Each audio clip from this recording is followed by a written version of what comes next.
Welcome to the Transform Your Life podcast. I'm your host, Cass Henry, transformation coach and creator of the Surrender Method. My mission? To help you break free from fear, trust your intuition, and take aligned actions so you can create a life you absolutely love. Each week, I'll bring you powerful mindset shifts, surrender strategies, and transformational tools, plus incredible guest experts sharing their wisdom to help you expand, grow, and step into your fullest potential. Are you ready? Let's dive in. Hello, my friends. Welcome back to the Transform Your Life podcast. I'm here with my friend and fellow, classmate of NLP. I don't really know how to say that. But anyways, I'm here with Kate Mcdowell. She's a consulting hypnotist, NLP practitioner, and founder of Aligned Natural Health. After being diagnosed with multiple sclerosis, more commonly known as MS, Kate took her health into her own hands and experienced a transformation that defied expectations. Instead of chasing symptoms, she uncovered the hidden stress patterns, limiting beliefs, and nervous system imbalances that were keeping her body stuck. Now she helps women over 40 rewrite their stories naturally by combining subconscious reprogramming and root cause strategies. You're going to walk away from this episode with a new level of clarity and hope about what's possible for you and for your body. So welcome, Kate. Thank you so much for being here today. Thank you. I'm so excited to be here. You know, I hear so often that people are struggling in their health or in their bodies. And prior to us pressing record, you and I were talking about upper limits and second gain and all of that. And for people that aren't in the world, NLP, that might sound odd to them.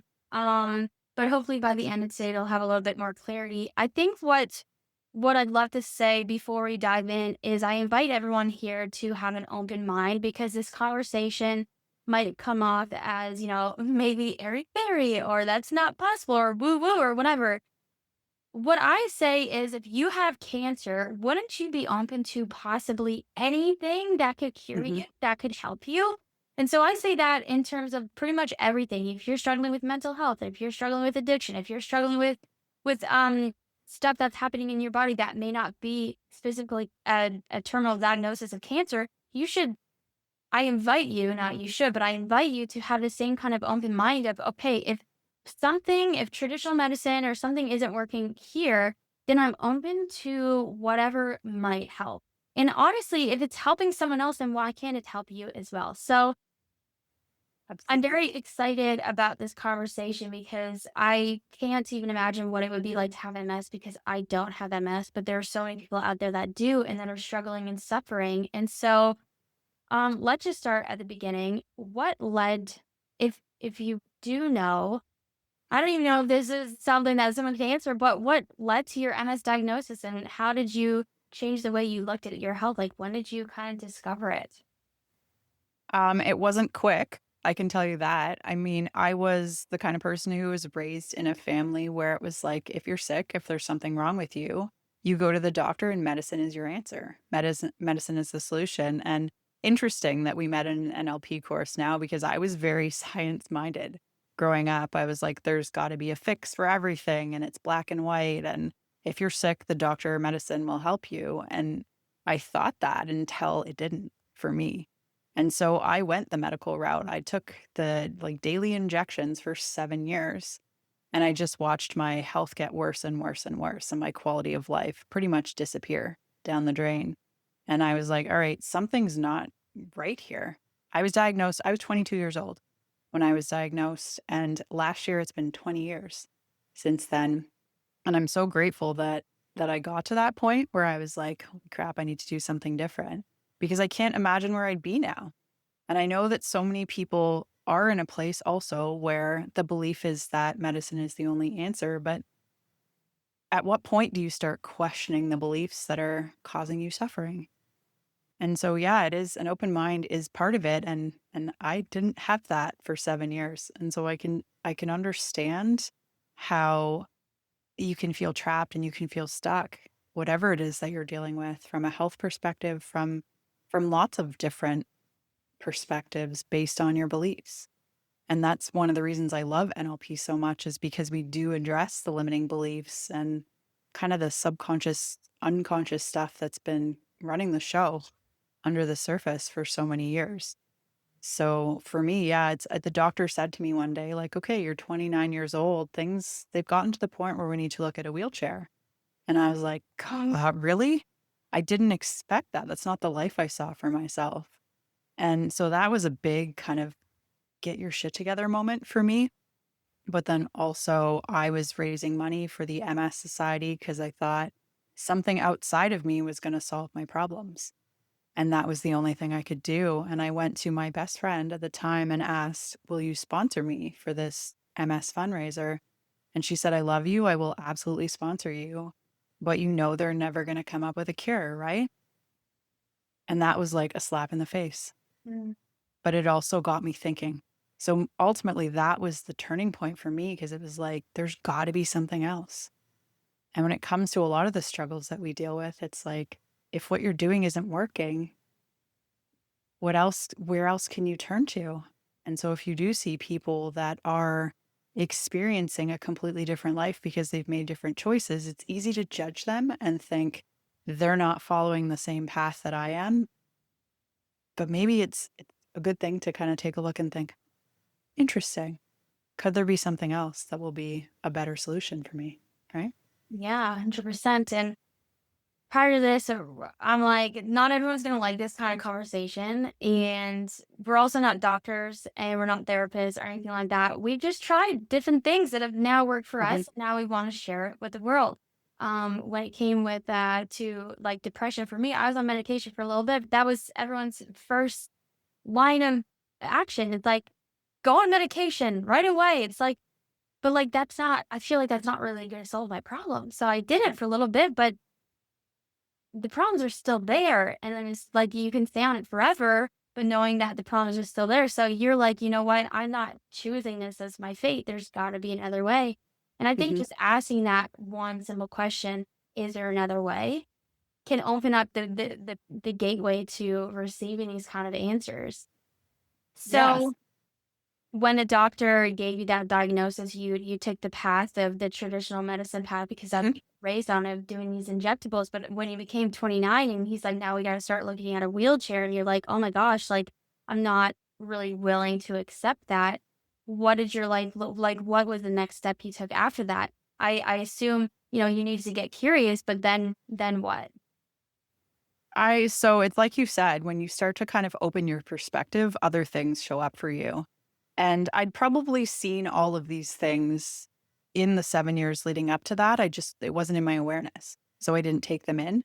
But like a few days after the doctor had said that to me, I got an email. This was 2011. So consider that. So like TikTok wasn't a thing yet. You couldn't go out and find all the information that you need at your fingertips at the time. So I get this email from a friend, and it's a video by Dr. Terry Walls, who's one of the kind of big names, or was at the time for sure, in like the MS kind of society.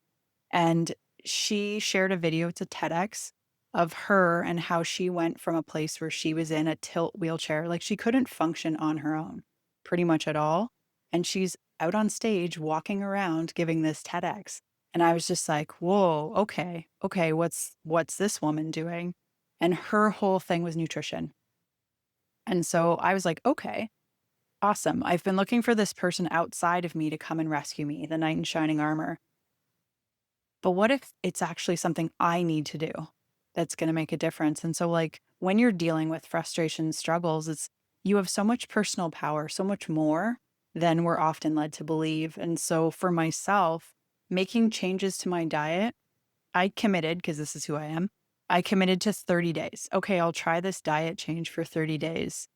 I got rid of my multigrain Cheerios. I got rid of my almond everything. I got rid of a lot of the processed packaged convenience foods that I was eating.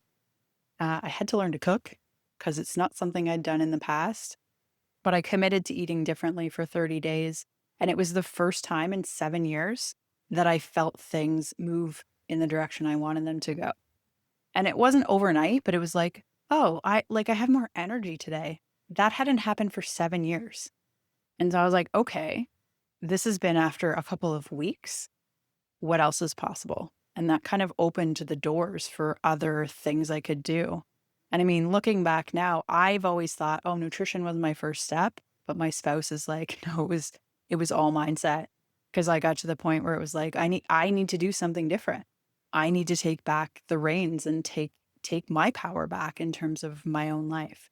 And so, yeah, hypnosis, NLP all ties into this as well. But my first step was changing the way I was eating, and things just snowballed from there. Yeah, and it's not easy to change how you eat. Like, not everyone is willing to do that. If someone is like really overweight and the doctor is saying, you might have a heart attack, they still might choose to eat unhealthy because that feels comfortable. It's not super Hmm. easy to give up that food. But at some point, you're really literally choosing your life or death, or the quality of your life. Yep. You might still be alive if you had MS, but the quality of life might not have been there for you if you were wheelchair bound and everything. Um, Hmm. and so you made that decision. And sometimes when it comes to like, okay, traditional medicine, okay, the opposite of that might be, okay, what can I focus on food wise? And then I find once you focus on that, it's like, okay, what else? Then kind of NLP might make its way in. So when did, the power of your thoughts and beliefs and NLP make its way into I guess this new route or this path? I guess ultimately it made its way in before I recognized at the time, because essentially I hypnotized myself to do things differently than I'd been doing them before. Right. But in terms of like an official sense, my spouse started NLP training in 2018 or 2019. And so by osmosis, like with her going through all of these different trainings and whatever, it was around my house, it was around my environment and the conversations that I would have pretty much on a daily basis. So it started to happen then, but in terms of myself and going into the training of hypnosis, that didn't start until November of last year. So November 2024. And like the more I'd learn about stuff, I was like, oh man, this is going to help me too. But I've seen a big difference with clients too, because we do have beliefs and society teaches us certain things. And it's like, okay, well, if something's not working for you, what are the other things you can do? And I've had so many clients now who are like, I feel like there's nothing wrong with me. And that's never happened before. I'm starting to have more pep in my step. I didn't have that before. And just you start to realize that, okay, I'm not on this steady decline anymore. I don't have to accept that. What else can I do? Is the reaction that I see and hear all the time. So from a personal level, it didn't officially come into my world earlier, but looking back, it did, just not on an official sense. So, Yeah, because between 20 and 2000, you said 11 to mhm, about 2019, you focused primarily on your health. Is that what I'm mhm. hearing? Yeah, I went back to Uh, school. I became a holistic nutritionist in 2019. Well, started in 2019, but I'd already made changes to my health. But everyone was asking me, like, what are you doing? You're a totally different person. I would not be on this podcast or doing my own podcast or any videos back then, because one of the biggest challenges I faced was like pretty intense cognitive problems in my brain. My thoughts were perfect, and then they were blah when they came out my mouth. And so I like secluded myself. I withdrew myself because I lost all of my confidence.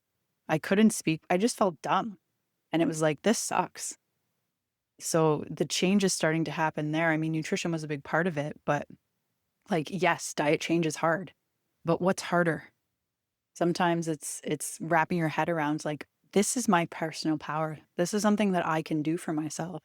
And for anyone, it's these changes using NLP to get rid of limiting beliefs, to get rid of the programming that's been in you from a young age or that you've taken from like parents or society or friends or everything around you. It's like the changes are amazing that you can make. Really, truly, I've been obsessed since I went to my first Tony Robbins conference in 2018. And when I cleared a limiting belief there, it's like game over. Like, Oh, my life yeah. gonna be changed from here. And I keep undoing all these limiting beliefs that I have. Like, there's lots in there. We have lots. Mhm. But every time you begin to shift one after the other, it's like, holy smokes. Like, our lives would have been completely different had we not taken that step. And it makes me feel sad that it's not like the first line of action, and not Mhm. everyone believes in it. But by us doing this kind of work and you being, living proof that this is possible, that more people will be magnetized and curious. And so, um, I'm so glad that you're doing this work. Um, so when it came to your body, of course, you mentioned that there was the nutrition helped a lot, and then when you Mhm. started doing the NLP and unwiring there, what what did you uncover? Are you open to sharing anything that you might have uncovered that you feel like had an impact on your diagnosis or on making you versus going downhill, kind of going up on an uphill? In terms of kind of hidden or trapped beliefs, emotions, Mm, that I dealt with from a young age. I mean, I had some family stuff growing up. I took on a lot of responsibility in my home when I was a kid. My dad left when I was 4, mm, and I, like, vividly we explored this at NLP training in one of the practice sessions, but I vividly remember when I was 4 and going into my dad's room, and he was packing to leave, and I started crying, and he said, "Don't cry. You need to go take care of your mom." mm, And so I took that on and I took care of her up until like a year ago. So 40 years, almost 40 years of my life, I was like putting everyone else's needs first. And that's something that I often see with other autoimmune clients that I've worked with as well is that there's a lot of people pleasing, but more so the level of like being everything for everyone else and not taking care of self yeah. until eventually the body's like, "Hi, what about me?" So that there's a connection there, I believe as well. There was also a lot of stress in my life. I'm like a little type A, a little get stuff done kind of person. And so I was driving like 130 kilometers each way to work every single day. I was like, that's when I was on the medication for MS. All of a sudden, I was falling asleep on the way home from work, and the doctor said, "Oh, let's give you another medication for that." Then Mm, I couldn't sleep at night. So there was another medication for that. And the pile of meds kept growing. And part of it was the actions that I was taking. And so realizing the whole secondary gain side of and the cause and effect was a really big thing for me because I was living in effect 100% times 10. Right? Because I was thinking, "Why is this happening to me? I got the short end of the stick, like, poor me with this MS diagnosis," and it's like when you're constantly living in the effect side of things, you completely give your power away, and so when I had that switch, when the friend had said to me, like, "No one is coming to save you," in her own words, it allowed me to step into the cause side of things, and that's when things started to shift because like, we can be the victim of our own circumstances, or we can be the person who steps in and changes them. And so I don't even remember what your question was, but I think I answered it there. yeah, just the unpacking and uncovering what's under there because yeah, it Mhm. you're not prioritizing yourself, your body's gonna make up something. It's gonna injure itself, it's gonna get sick to be like, hello, you need to pay attention to me. Mhm. And unfortunately it's not always in a positive way, which is really sad. And if more people are able to look at this as in, okay, if I'm not willing to accept this diagnosis, what else can I choose to believe to be true? Okay, Mhm. well, screw it. If choosing to believe that there's no cure for me, let's just believe the opposite. What's the worst that could happen? Yeah. Um, There is no cure. And like that's a comment that I get on TikTok all the time. Are you saying that you cured yourself? And it's like, no, I have never said that I cured myself. mhm, But just because there isn't a cure doesn't mean you can't get healthy. yeah, And so what can you do? Hearing there's no cure, yeah, it sucks. It's like, wow, why even bother? yeah, Right? But if we can switch that to, okay, well, what can I do? What are the things I can do? What are the actions I can take that are going to help myself? It's a much more empowering way to look at things. And it helps you realize that there is so much possible. Like, will I ever be cured? No, because cure is a medical term. And I don't diagnose, treat, or cure. I'm a registered holistic nutritionist. So I would never claim to diagnose, treat, or cure anything. And I never tell someone to go against medical advice, but that doesn't mean that there aren't things you can do for yeah. yourself. Have a better quality of life. Yeah, what Mhm. focus on. If you're always focused on the fact that you're just gonna get worse because by definition of the disease, you're just gonna go downhill. Um, but the way that you change the way that you thought about it is like, what can I focus on? Where you Mhm. focus is where you're gonna go. So it's That's really powerful. What do you wish more people knew about their symptoms and what their symptoms are telling them? You mentioned that there's a lot of stress going on. You realize Mhm. that you're a big caregiver to your mom. Did you know that on a conscious level that the memory of your dad and what he said to you at a young age, or was it only really uncovered during that? We know it's quantum time technique, but not everyone knows that is essentially kind of going back in your childhood. Did you know that? Yeah, I did it. Well, I did, but I didn't know what I remembered of it was a lot of anger and a lot of guilt and a lot of emotions that I was just like, that was a really crappy situation and kind of a like, woe is me, like sucks to be me. Any kid would be traumatized going through, which they would be. But when you can, as QTT, as you said, so the quantum time technique, to be able to float up above that and look at it and realize he was young. He was doing the best he could with the resources he had at the time. And like it wasn't done to me in the way that I'd seen it for all these years. And so that was really helpful to be able to unpack that stuff. But like we can hold on to those things and carry them around. And it's like emotions, trapped emotions like that they're the ones that cause problems in the body sometimes because the body's like, I don't know what to do with this. Right. And so, yeah, nutrition was a big part of it, but kind of leaning into the emotional side of stuff and recognizing just the impact that that had had on me as well has been huge. And work with clients, and it's just like this weight is lifted that you've been carrying around for a long time. Right. Yeah, yeah. When people carry around resentment and anger and all of this, Hmm. it's being stored in you, whether you may not consciously express it every day, but it's still in your body. Hmm. That has nowhere to go. It's just going to be circulating through, and so that's incredible that you're able to move through that. I really do wonder if you had started with NLP versus Right. nutrition, if it would have had the same impact. I believe it would have, but I'm So not do a I. doctor or nutritionist or anything. I'm So just do I. big believer in this because it's had such a profound impact. Mhm. Well, you Um, asked me about symptoms also. So how do yes. I look at symptoms now? Mhm. I used to look at symptoms again as like, oh, this sucks. I just need to go and suppress this or make this symptom go away. And symptoms are messages from your body. Like these bodies are incredible pieces of machinery, whatever you associate it with. But it's like, they're always trying to heal themselves. And so if they're not able to do that, it's helpful to look at it and say, okay, what's getting in the way or what's missing? What's preventing your body doing what it was designed to do? And also, like, symptoms are a communication system. It's like the fire alarm goes off in your house and you don't go and like beat it with a hammer to shut it up. You realize that it's trying to tell you that there's a fire somewhere or that there's a problem. And so often we look at symptoms as an inconvenience Yeah. or a really big pain, but it's like, what is it trying to tell me?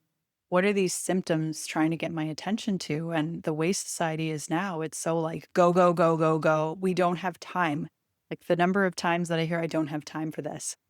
Yeah, exactly. So that's why we need to kind of understand the communication that the body is trying to send to you and then give it the support that it needs. And then this self healing machine will do what it's been trying to do all along. So, Yeah. yeah, symptoms are not the enemy, is kind of my biggest message there. And I love how when you get to know your body in that way, like with your emotions and symptoms at large, when you start to look at them and ask them the question, what are you trying to show me? What do I need to know from this? It's so much then you're backing cause versus effect. You're Mhm. you're you're able to actually create change and be at an empowered state versus like, oh, poor me, like I'm sick again. Instead of being like, oh, that's interesting that I've been saying I really need some time off because I'm feeling stressed at work, and all of a sudden I have a cold that wipes me out for a full week. Yeah. Inconvenient, yes. Have you been I don't wanna say asking for it because that's not probably the best verbiage, but I know, like, over the winter when I kept getting sick, there's definitely some words that were exchanged with, Mhm. "Oh, I don't wanna be working. Oh, I'm really tired. I could really use a day off," and then bam, I have a cold. Oh, isn't that interesting? Yeah. Again, not everyone is gonna accept this, which is fine, but if you have more of an open mind, you can be more at cause of your life. It's like, how am I creating this in my life? Mhm. Um, am I feeling sad? Okay, how am I creating that? Did I just injure my foot? Okay, what? thoughts and language led up to that. Um, Yep. if The body's you always know listening. exactly. And it's hard because when people do get those terminal diagnoses or these really horrific things happening with their bodies, Mhm. sometimes it's hard to look at it through a lens of this. So what would you say to someone who is in the state that they've received a diagnosis that really, really just, I mean, it could be terminal for them. How would you talk to them through this new lens that you've found and discovered for yourself? With a terminal diagnosis is a little bit different because the intention is not to put blame on Mhm. people at Mhm. all. And I know that sometimes that's how it can feel when it's like, okay, well, cause and effect. It's cause is putting yourself with a responsibility on your shoulders. So, what could you do or in terms of like taking a look at your life and the things you've been doing? And it's like, is there anything that I can see that wasn't working in my favor or in my best interest? And you can also look at things and say, okay, is there anything I can do? What actions can I take? What belief shifts can I make that are going to help me move towards what I want? And focusing on, I mean, for those 7 years, I was like in the mindset and always thinking about things are just going to keep getting worse. I hate that things are just going to keep getting worse. Stupid body, like angry at my body, angry at God, the universe, medicine, my parents, my family, blah, blah, blah. But I was focusing on what I didn't want instead of focusing on what I want. Mhm. And so I know it sounds woo woo and like out there for some people, but if you focus on what you don't want or you focus on that today's going to be a bad day, guess what? It probably will. And it's just the little shifts of like, okay, what do I do want? I want to have energy. I want to have enough energy to spend time with my family and enjoy it. I want to have enough energy to go outside and be able to hike. Like, I go for walks with my dog every morning now, and I don't get out there anymore and think I have to be really careful how far I go because I'm going to have to walk all that way back and just changing that. And it doesn't happen overnight, but every belief shift that you can make, they compile on top of each other and eventually things change. So, Yeah. I know when we have our these breakthroughs that we walk our clients through, talking about old limiting belief as superhighways, and as we create this new belief, it starts out as a dirt road, and we need to mhm. reinforce it. So, what would you say to someone if they have this, really strongly held belief that it's never going to get better for me? Not speaking in terms of terminal diagnosis, but let's just say they have their body is just not performing at its best and it's decreasing their quality of life. If they have this super highway of being like, I'm never gonna get better and my life just sucks, what kind of steps could they take, or what have you been able to help people do to then create a new belief and yeah, just to give some people hope and that like you said, it doesn't happen overnight. And just Mhm. because we have this new belief, it doesn't mean, oh, all of a sudden, like we're happy and we're on our way. If it was that easy, trust that everyone would be like, oh, now I'm happy. If you were Yeah. sad before, oh, now I'm happy. Well, it takes a little bit of practice. So what would you say to someone? Or was some things that you do with your clients? Book a breakthrough with Cass would be my first Oh, recommendation. Doing breakthroughs with people is really powerful because we all have, what's it called? Um, processes is what's coming to mind, but strategies. We all have strategies in life. And like the way you do one thing is the way you do everything. And I mean, if there is a lot of anger or things going on in your life, it's like if we can unpack what's going on the outside, if you're an angry person on the outside or someone that hyperreacts at things, well, you have an autoimmune condition, your immune system is hyperreacting. So how can we kind of change things on the outside so it will mirror on the inside? But also even just a belief shift of rather than the, oh, every day I'm just getting sicker and this sucks and my life is crappy, just focusing on every day I'm getting healthier. Every day I'm getting healthier. And I know at first it can be hard because it's like, no, this sucks. But it's a simple shift that often makes a big difference when you repeat it over and over. Wear down that dirt road and make that into the super highway and things change. The body is listening, as I said. yeah, And so feed it information that helps it get where you want it to go. yeah. I think the book was Guy Hendricks, The Big Leap. And Mhm. in that, he talks about when you want to sit down in meditation with this new mantra that you have. to sit and ground yourself, but then give yourself a few seconds to know that your ego mind is gonna be like, that's not true. So it's almost like you're welcoming that ego part of you to negate this new belief that you have and be like, okay, I expect it to come in. What do you have for me? Okay, now that we've got that underway, I'm gonna sit with this new belief. Okay, and Mhm. every day the quality of life is getting better. Every day I'm getting healthier, and then sit with that. And as soon as like anytime a belief that doesn't serve you kind of comes in, it's like, okay, you swat it away and it's like ground yourself back in that new belief. And yeah, you got to do it every day, but like what's the opposite, right? Yeah, So, we always get to choose our heart, but if your heart is then rewiring a belief that you have, I mean, I think that's a pretty good heart to choose. Um I love all of this agree. so much. Now, if someone does have an autoimmune disease, then do see Kate or whoever you need to navigate this. I'm not equipped with that. So I won't say to come to me. Now, if you have limiting beliefs or whatever that you want to work through, sure. But Kate is living proof that, she's been able to help herself with this and therefore she can help others. Because even if you're one step ahead of someone, you are qualified to help. Exactly. Um, Mhm. and again, we're not doctors, we're not therapists, anything like that, but we've been there. Kate has been there. So if you're curious, if you're like, oh, I'm really not sure, this feels kind of weird to me, but at this point I'm willing to try anything, then please reach out to her because if the quality of your life can improve even just like by an inch, even just by a little bit, then I think it's really Exactly. worth it, honestly. There's so many people that come to mind that I know struggle with their health, and I'm like, it's almost like I'm just begging them, like, please just do a breakthrough or something. Like just choose a different path for yourself. Mhm. So before we say goodbye, can you walk us through like a client success story that stands out to you to give someone, that extra bit of hope that is possible for them? Yeah, absolutely. Absolutely have so many. I have one client recently who she came to me. She had a lot of numbness, tingling. She was having a hard time even walking around at work. So there was fear of like, will I be able to keep my job? Will I be able to keep doing what I've been doing?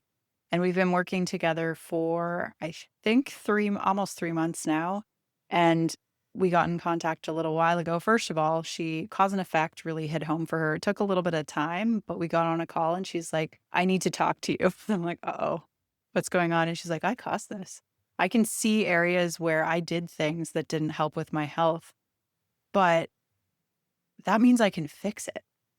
And I was just like, amazing, amazing. And that's the thing. Like, I'm not doing anything to my clients. You're not doing anything to your clients. We're just giving you like direction and a way to uncover what's actually going on for you on a mental level and a physical level. And so, yeah, she is doing amazing. She says, like, multiple times, I feel like there's nothing wrong with me. And after years of living with a chronic illness, that's something that's constantly on your mind, to wake up and be like, I feel like a whole new human is a pretty cool experience to have. And we didn't even use supplements. She's over in England. And so all I've done with her is a lot of mindset work, a lot of belief shifting, some lifestyle changes, and she's doing amazing. So that's a really good one to share. Yeah, that's incredible because you're right in that we're not doing anything to anybody, which is really it feels good because we're really just holding the space. Mhm. We're asking questions and we're Yeah. guiding their mind to a more positive way of thinking. And not even positive thinking because a lot of people are like poo-pooing positive thinking. Fine, that's fine. But if you start asking yourself different questions, your brain is going to think of different answers. Mhm. And that's the power of this work. And that's the power of the work that you just explained with the client of yours. She feels like there's nothing wrong with her anymore. Mhm. She feels so good. That's incredible. And the fact that you get to do that every day with people. I mean, well, thank you for what you do. Amazing. And I hope that anyone listening to this episode, if they found value in this, which I feel like they would, send it to someone who you feel might be suffering in their health and just be like, this might help you. Be open. Um, Mhm. instead of telling people how they should be or whatever, just send it to them and be like, I listened to this, I found, it could be valuable. Is there anything else that you think might be helpful for people to know, to leave them with? I mean, basically, You have so much more power than you think you do when it comes to your health, and, like, little changes can make a really big difference. So, don't give up on yourself. Is kind of the biggest thing there. Whatever it is that you're dealing with, it's like there's always things you can do, and there's so many opportunities to get better, even if it's just 1% at a time. Better is better, right? So, yeah. 100%. I asked this question at the end of every podcast episode. Um, Looking back, Kate, what's one moment in your life where surrendering changed the trajectory of your life for you? I'm all about surrender and inspiring others to surrender. Can you think of a moment in your life where you surrendered and your life changed? A moment, there's been multiple, but the biggest moment that stands out for me is like I shared the story of after my friend said to me, like, they're never going to come up with a cure, and surrendering into realizing I need to do something about this. I need to be the one who makes the changes that are going to get me to where I want to go, and letting go of the belief that someone else was going to save me. That was a really big surrender moment for me, and it didn't, like I said, it didn't happen overnight, but things started to roll in the right direction from then, and things have just gotten better and better since. Yeah. Yeah, I love that. Thank you for sharing. And the other one where you said that when the doctor said that it's about time to start looking at wheelchairs and you're like, Mhm. what do you mean? And all of a sudden in your email is that TED talk from someone who is very similar. It's like the moment we choose to surrender Mhm. and like it's almost like we let our arms go and be like, really? Like, okay, Yeah. I'm letting go because this can't possibly be the reality, is Mhm. when answers suddenly flood in. It's like, wow. So I love so Yep. much that that moment of your friend is like there's just a small space between, oh shit. And then it's like insert no answers here. It's incredible. Exactly. Well, thank you Exactly. so much for being on this episode. Where can people find you and work with you? I'm kind of everywhere in terms of social. My website is alignednaturalhealth.com. That's the best place where you can go and book a free screening with me. I'm also on TikTok when they let me post things, and Instagram under Kate dot McDowell. Okay, amazing. Well, I'll put all those links in the show notes. Anyways, thank you so much for your time for being here. I'm sending you so much love and gratitude, and I can't wait to see and hear about all these more success stories that you have with your clients, um, in the future. Thank you so much for having me. You're welcome. Bye. Thanks so much for listening to another episode. If this resonated with you, don't forget to subscribe, leave a review, and share it with someone who needs this message. Want to go even deeper? Download my free Surrender Manifest Masterclass. It's packed with powerful tools to help you surrender, trust, and take aligned action. Grab it now through the link in the show notes. And if you're ready to stop second guessing yourself, finally break free from fear, and step into the life that's been waiting for you, join me inside the Surrender Method. This isn't just another program, it's a life-shifting experience that will completely transform the way you see yourself, your decisions, and your future. If you've been waiting for a sign, this is it. Follow me on Instagram at _CassHenry for daily inspiration, and let's keep the transformation going. Until next time, trust, surrender, and take aligned action. Your dreams are waiting.